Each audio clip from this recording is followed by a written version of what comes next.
ব্রিটেনে বাংলা মিডিয়ার প্রতিনিধিত্বশীল সংগঠন লন্ডন বাংলা প্রেস ক্লাবের উদ্যোগে দিনব্যাপী মিডিয়া ট্রেনিং সম্পন্ন হয়েছে। রোববার পূর্ব লন্ডনের স্থানীয় একটি হলে আয়োজিত অনুষ্ঠানে ব্রিটেনের বাংলা মিডিয়ার বিভিন্ন সংবাদপত্র, টেলিভিশন ও অনলাইন নিউজ পোর্টাল ও সোশ্যাল মিডিয়া প্ল্যাটফর্মের ৭০ অধিক সাংবাদিক ও সংবাদকর্মীরা অংশগ্রহণ করেন।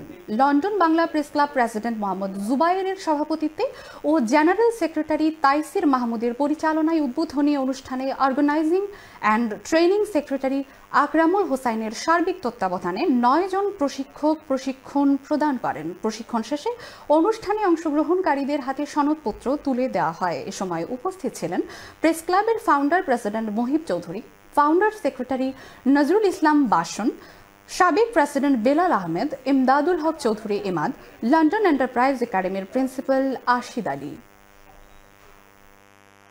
লন্ডন বাংলা প্রেস ক্লাবের আয়োজনে আজকে আমাদের মিডিয়া ট্রেনিং অনুষ্ঠিত হয়েছে, খুবই সফলভাবে সম্পন্ন হলো এবং এখানে বিপুল উপস্থিতি ছিল এবং আমরা একেবারে বেসিক্স অফ জার্নালিজম থেকে আমাদের প্রেজেন্টেশন স্কিল বলেন, এথিক্স অ্যান্ড স্ট্যান্ডার্ড বলেন অথবা মিডিয়া ডিফরমেশন ল, সব কিছুই আমরা কভার করার চেষ্টা করেছি এবং এবার গুরুত্ব পেয়েছে ডিজিটাল যে মিডিয়ার ব্যাপারে। সেটা যদি আপনারা কাজে লাগান এবং আমরা যদি সবাই কাজে লাগাই তাহলে আমাদের বাংলাদেশি মিডিয়াকে আমরা আরও সমৃদ্ধ করতে পারবো।